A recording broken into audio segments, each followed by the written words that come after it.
Hey folks, I'm Mike. Do you hate ads? I hate ads. You know what I like? Patreon.com/Inkdependence. It keeps this blog ad-free.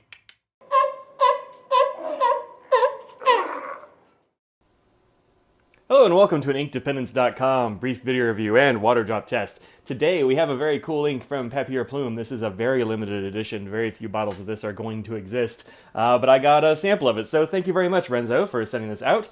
That's pretty cool. This stuff is all made by the folks at Papier Plume. That is in New Orleans, Louisiana. So get yourself a bottle of this quickly. Don't dawdle. If you see this review, then go get it. This is what I got, which is a tiny little bottle. This is not the final version, or the final bottle, rather. But there we go. It's this cool orange color that you're seeing here. And I will put up right now a picture of what the actual bottle will look like, which is very cool with a wax seal and all. All right. So, what do I think about this ink? I had sort of mixed feelings about it because it's a little bit pale for me, honestly. Here you can see where I wrote with this particular pen. That's this Faber-Castell E-Motion. This has a medium nib on it. It's not a particularly wet medium nib. It's a very sort of medium nib. Some of their other nibs have been very, very wet. The medium nib I have on my basic is a very wet nib. This one is not particularly, it's just a very well-behaved nib. And from this one, a little bit of lint or something, I got this text, which is a little bit light for me. I think it's a very nice color, and as I say below here, it definitely reminds me of orange creamsicles, or I think they used to be called dreamsicles. I don't even know if they still exist. We used to get them from the ice cream truck or from school or something when we had those around.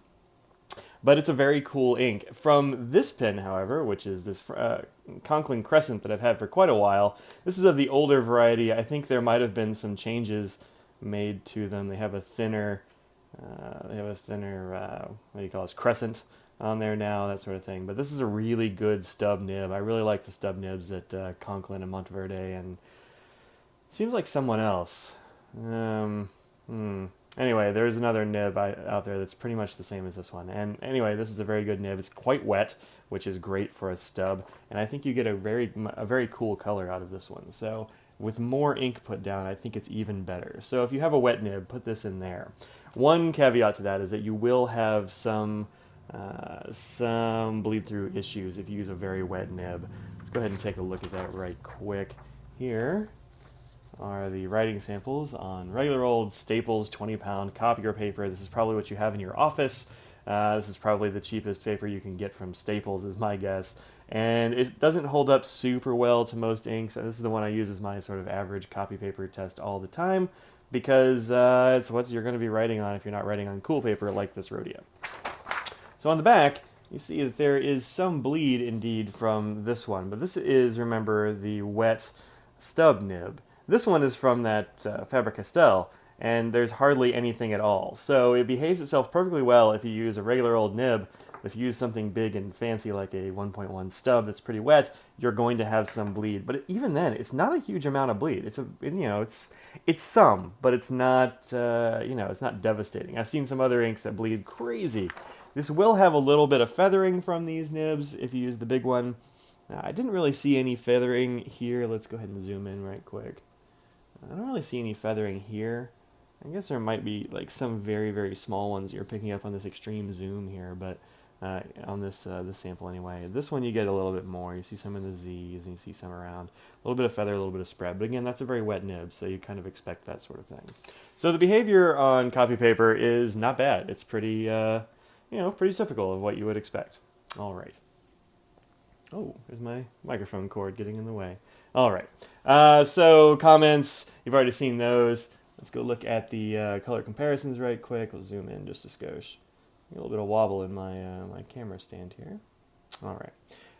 This one is the Sazerac, of course. This is apparently named after a drink, which it looks a lot like. So it looks like they've really matched that drink. I'm not familiar with it. Back the last time I was in New Orleans, this wasn't a thing. So this is new, but it looks delicious.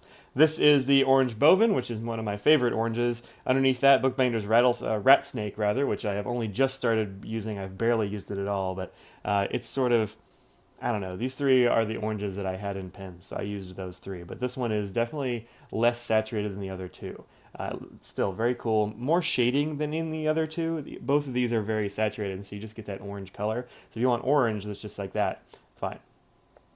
This actually reminds me a lot of Noodler's, I don't know, not Habanero, probably Apache Sunset is a bit like this. I thought I had it in a pen, but I guess I didn't. So I don't have that around to test out. But if you have that, check it out, because it might be very similar.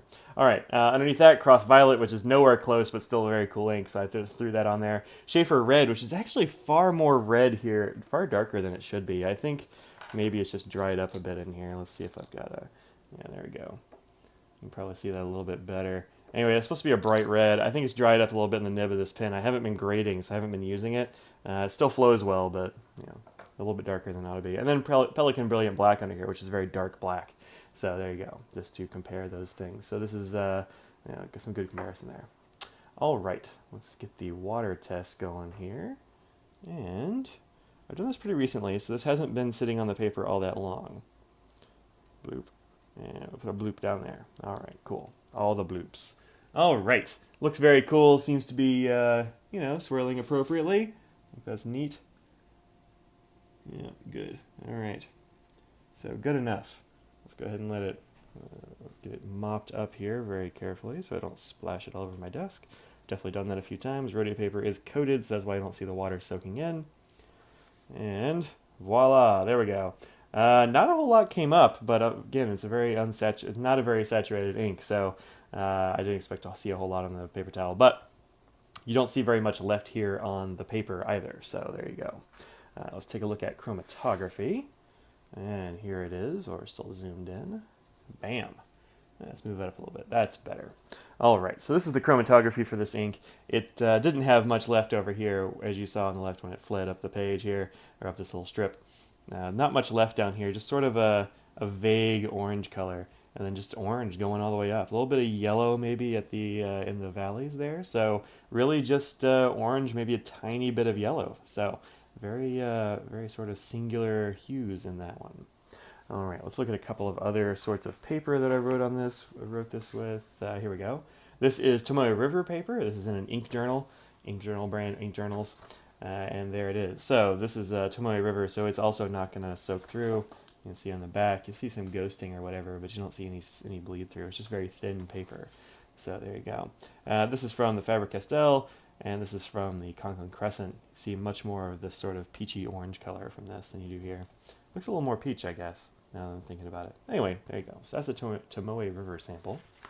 And then here I've got it on some, I don't know, pad of paper I have sitting here. This is Anderson Pen's proper pad. And on here, I got, this is actually written with this pen. This is the Faber-Castell. And then I did a little sploosh there, and it bled through. So put enough of this down and it will bleed through. But none of the words did. So I think this is a pretty heavy paper. I don't know what weight this is that they use, but pretty heavy paper. Nonetheless, if you put enough down, this will bleed through a little bit. So be careful with that. Now let's see, did it go through the rodeo at all? Let's take a look at the back of the page. No, not really. You can see it ghosting through, and it really wanted to. In fact, here's like a super slow-mo version. Let me back out a little bit so you can see more. Super slow-mo version of the drying process for this. And you can see a lot of shading here on the orange side. A lot of, you know, pooling. There's actually a big pool here and a pool here. As you can see, I just dripped a couple of drips onto the page, and there was probably at least twice as much as I should have used. It's more than I usually use, but I didn't want to get into the bottle. I just wanted to use the pen, so I did that. And it took forever to dry on here, but it didn't bleed through, so that's good. Good for Sazerac and good for rodeo. All right, so do I have anything else here to show you? No, I think that's pretty much it. So if you're watching this on the day that I dropped this video, then you have very little time probably to go and get that ink. It will be available for a limited time, so go and check it out. If not, then, you know, you've seen it here and it looks cool, and you've seen probably some inks that you would like to get. Also, keep your eye on Papier Plume, because they're going to be dropping more of these New Orleans-themed inks, and they're going to be in short supply. They've been pretty cool, the ones that I've tried. I have Sazerac. I also got a tiny sample of this one, which is Cali Royale, which is a very nice blue, just gorgeous blue. So check that out. I don't know what the next colors are going to be, but they should probably be coming out fairly regularly over the next several weeks. So keep your eye on Papier Plume and here for announcements. All right, that's it. I am Mike. This is Inkdependence. Thank you very much to Papier Plume for sending this out for a review. If you would like to help support the blog, please check it out at patreon.com/inkdependence to lend your support. If you want to find me elsewhere on the web, or on your phone, I suppose, go to @Inkdependence on what is that one called? Oh, Instagram. Duh. Instagram is @Inkdependence. That's me. You'll find all kinds of pictures there. You will find me on YouTube if you are currently viewing this on the blog at youtube.com/c/Michael Madison. That is my name, Michael Madison. And if you are watching this on YouTube and you'd like to see a bunch of pictures on the blog, then go to www.inkdependence.com. All right, enjoy your Inkdependence. Enjoy some Sazerac. Sazerac. I'm going to keep saying Sazerac until somebody corrects me. So there you go. All right, that's it. I'm out. Peace out. Bye.